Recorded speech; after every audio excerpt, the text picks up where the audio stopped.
10 जुलाई में एसटीएफ के हाथों एनकाउंटर में मारे गए गैंगस्टर विकास दुबे के बाद बिकरू गांव का कैसा है हाल।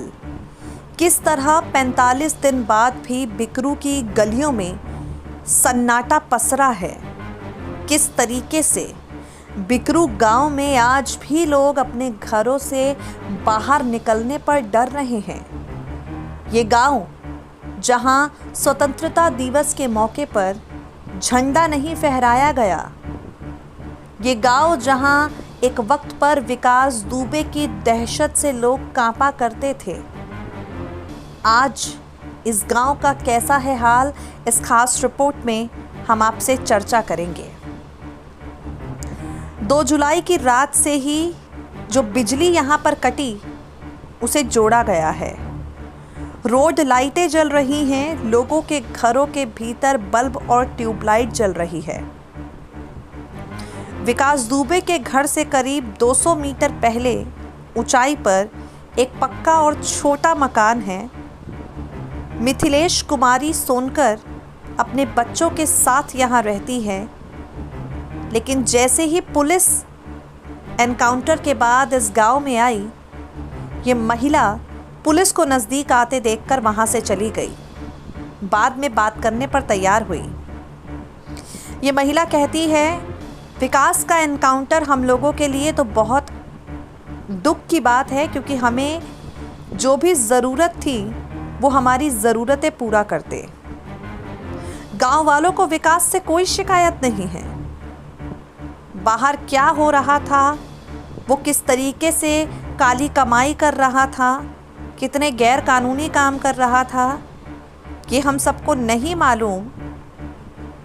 हमें सिर्फ ये मालूम है कि विकास की वजह से सरकारी योजनाएं हों, राशन हो या कोई और समस्या, विकास हमारी मदद हमेशा करता। मिथिलेश कुमारी कहती है, पुलिस वालों के डर से हमारे घर के सारे आदमी चले गए हैं। गांव के बाकी घरों में औरतें और बच्चे भी चले गए हैं, लेकिन हम लोग कहीं नहीं जा सकते। हमारा ठिकाना यही है। हमको किसी पुलिस वाले ने परेशान नहीं किया, लेकिन घरों में जिस तरह से तोड़फोड़ की गई उसे देखकर हम काफ़ी ज़्यादा डर गए हैं। विकास दुबे के बारे में गांव के एक बुजुर्ग कहते हैं, ये बड़े लोग हैं, हम उनके बारे में क्या कहें। हमें तो उनकी मदद की कभी कोई ज़रूरत नहीं पड़ी, ना उसने कभी हमारी मदद की। बाकी प्रधान है तो लोग समस्या लेकर प्रधान के पास जाते हैं। बड़े लोगों की आदमी तारीफ़ ही करता है।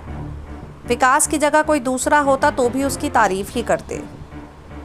विकास दुबे जैसे लोगों की बुराई करने का मतलब जल में रहकर मगरमच्छ से बैर लेने जैसा है। गांव में कोई विकास की बुराई नहीं करेगा, क्योंकि विकास के जुर्म की दहशत लोगों के मन में काफ़ी ज़्यादा है। विकास दुबे के गांव में आज भी लोग उसके खिलाफ कुछ बोलने के लिए तैयार नहीं हैं। विकास के बारे में आज भी लोग कुछ बोलने से डर रहे हैं। लोगों को लगता है कि अगर विकास दुबे के खिलाफ वो कुछ बोलेंगे तो विकास का कोई करीबी आकर उन्हें नुकसान पहुंचाएगा। हालांकि विकास के एनकाउंटर के बाद गांव के दूसरे हिस्से में लोगों ने एक दूसरे को गले लगाकर मिठाइयां बांटकर खुशी का इजहार भी किया। SPN 9 न्यूज़ रूम की रिपोर्ट।